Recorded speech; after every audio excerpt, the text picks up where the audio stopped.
Hi everyone, welcome to my channel.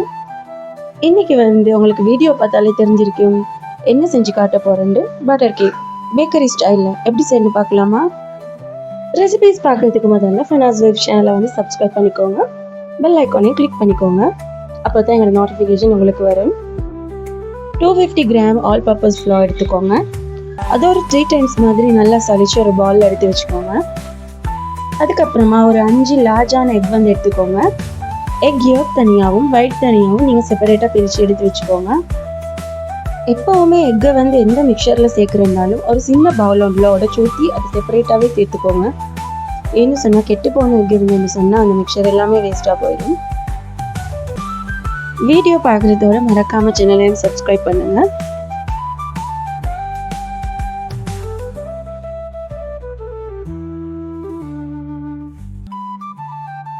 இதுக்கப்புறமா 250 gram white sugar எடுத்துக்கோங்க. அதை மிக்சியில் போட்டு பவுடர் பண்ணி எடுத்து வச்சுக்கோங்க. அரைச்சி வச்ச சுகரோடு சேர்த்து 250 கிராம் பட்டர் ஆட் பண்ணிக்கோங்க. ரெண்டையும் நல்லா பீட் பண்ணிக்கோங்க. ஒரு 10 to 15 மினிட்ஸ் கலர் சேஞ்ச் ஆகிற வரைக்கும், பட்டர் கலர் ஒயிட் கலர் ஆகிற வரைக்கும் அது நல்லா பீட் பண்ணி எடுத்துக்கோங்க. நல்லா பீட் பண்ணுற வரைக்கும் சப்ஸ்கிரைப் பட்டனை ஹிட் பண்ணிடுங்க, பெல் ஐக்கானையும் சேர்த்து. உங்களுக்கு பார்த்தோன்னே விளங்கும் கலர் சேஞ்ச் ஆகிக்கிறது.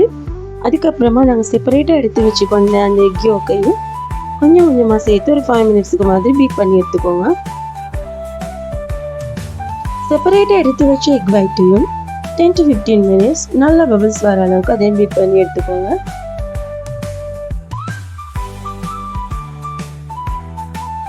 ஆல்ரெடி நாங்கள் பீட் பண்ணி வச்சுருந்த மிக்சரோட எக் ஒயிட்டையும் கொஞ்சம் கொஞ்சமாக சேர்த்து ஒரு 5 மினிட்ஸுக்கு மாதிரி பீட் பண்ணி எடுத்துக்கோங்க.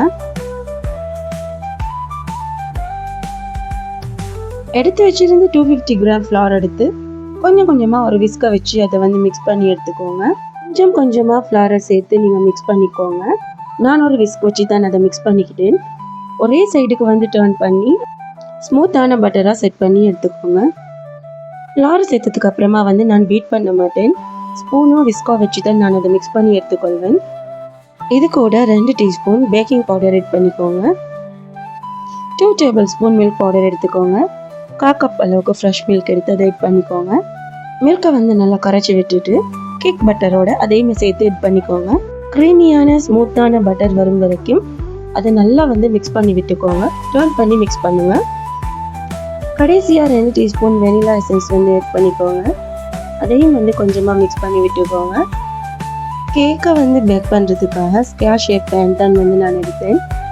அதில் கொஞ்சம் பட்டர் அப்ளை பண்ணி பார்ச்மெண்ட் பேப்பரை அதில் ஃபிக்ஸ் பண்ணிக்கோங்க. அதுக்கப்புறமா கேக் மிக்சரை கொஞ்சம் கொஞ்சமாக அதில் ஊற்றிக்கோங்க. அது ஊற்றினதுக்கு அப்புறமா அதை ஷேப் பண்ணி விட்டுக்கோங்க. அவனை ஒரு 10 மினிட்ஸ் மாதிரி நான் ப்ரீஹீட் பண்ணிவிட்டேன். அதுக்கப்புறமா 170 டிகிரியில் 50 to 60 மினிட்ஸ் மாதிரி இந்த கேக்கை பேக் பண்ணி எடுத்தேன். கேக்கை பார்த்தீங்களா, கொஞ்சம் கூட கலர் சேஞ்ச் ஆகாமல் அழகான கோல்டன் ப்ரௌன் கலரில் இருக்குது. சூடெல்லாம் மாறினதுக்கு அப்புறமா இன்னொரு ட்ரேயில் ட்ரான்ஸ்ஃபர் பண்ணிக்கோங்க. அதுக்கப்புறமா கீழே பார்ச்மெண்ட் பேப்பரை ரிமூவ் பண்ணிவிடுங்க. பார்த்தீங்களா, கொஞ்சம் கூட ஒட்டாமல் எவ்வளோ அழகாக ஸ்மூத்தாக ரிமூவ் ஆகுதுன்னு. ஸ்மூத்தான ஃப்ளஃபியான கேக் செய்யணும்னு சொன்னால் இந்த ரெசிபியை நீங்கள் வீட்டில் ட்ரை பண்ணி பாருங்கள். இன்னொரு புதிய ரெசிபியோட உங்களை நான் மீட் பண்ணுறேன். ஃபனாஸ் வைஃப் சேனலை சப்ஸ்கிரைப் பண்ணுங்கள், லைக் பண்ணுங்கள், ஷேர் பண்ணுங்கள். மறக்காமல் பெல் ஐக்கானை கிளிக் பண்ணிடுங்க.